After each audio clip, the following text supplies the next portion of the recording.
بسم اللہ الرحمن الرحیم، اللہم صلی علی محمد وآل محمد۔ ابھی ہمارا چوتھا باب شروع ہے، یہ کہ مباشرت کے آداب، نکاح کی فضیلت اور تارک دنیا کی ممانت کے بارے میں اس میں تفصیل سے بیان کیا گیا ہے۔ اس باب میں نکاح کی فضیلت، عورتوں کے ساتھ رہن سہنے اور مباشرت کرنے کے آداب، اولاد کی پرورش اور ان کے ساتھ میل جول رکھنے کے قاعدے۔ تو پہلے حصے میں نکاح کی فضیلت اور اس کے آداب اور مجرد رہنے اور تارک دنیا یعنی دنیا سے لا تعلق اور صرف اللہ اللہ کرتے رہنے والوں کی ممانت کی گئی ہے۔ دنیا داری میں جو حصے نہیں لیتے، اولاد اور بچوں کے بارے میں نہیں خیال کرتے اور صرف اللہ اللہ کرتے رہتے، ان کی ممانت کی گئی ہے۔ اور ان عورتوں نے جو حضور صلی اللہ علیہ وآلہ وسلم سے جا کے شکایت کی تھی۔ ایک حدیث میں ہے کہ ایک عورت نے حضور صلی اللہ علیہ وآلہ وسلم کی خدمت میں حاضر ہو کر شکایت کی کہ مولا، میرا شوہر میرے پاس نہیں آتا۔ حضرت نے فرمایا تو اپنے آپ کو خوشبو سے معطر کر، یعنی خوشبو لگا تاکہ وہ تیرے پاس آئے۔ اس نے عرض کیا، میں نے ہر خوشبو سے اپنے آپ کو معطر کیا، یعنی میں نے ساری خوشبوئیں استعمال کر لی ہیں، لیکن برصورت وہ دور ہی رہا ہے، میرے پاس نہیں آیا۔ حضرت نے فرمایا کہ اگر اسے تجھ سے مقارب کرنے کا ثواب پتہ چل جائے، معلوم ہو جائے، تو وہ ہرگز دور نہ رہتا۔ مطلب اس کو اگر آپ عورت سے، اپنی بیگم سے مباشرت کا علم ہو جاتا تو آپ سے کبھی دور نہ رہتا۔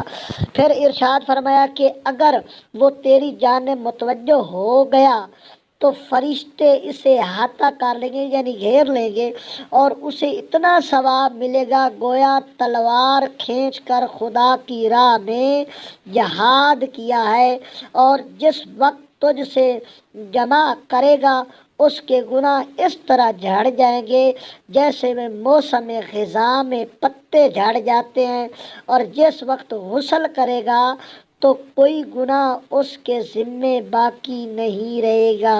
یہ سرور کائنات محمد مصطفیٰ صلی اللہ علیہ وآلہ وسلم نے بیوی سے مباشرت کے بارے میں ثواب کی وضاحت کی ہے۔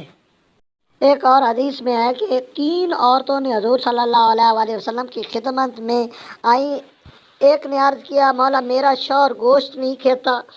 دوسری نے عرض کیا، مولا میرا شوہر خوشبو نہیں سونگھتا۔ تیسری نے عرض کیا، مولا میرا شوہر جو ہے عورتوں سے مقاربت نہیں کرتا۔ حضرت صلی اللہ علیہ وآلہ وسلم بیت الشرف سے باہر تشریف لے گئے اور آثار غضب و عذاب، غضب اور چہرہ مبارک سے نمایاں تھے، مطلب مولا غصے میں تھے، اور رد مبارک، ردا مبارک مطلب آبا جو ہے مبارک زمین پر گھسیٹی چلی آتی تھی۔ اس حالت میں منبر پر تشریف لے گئے۔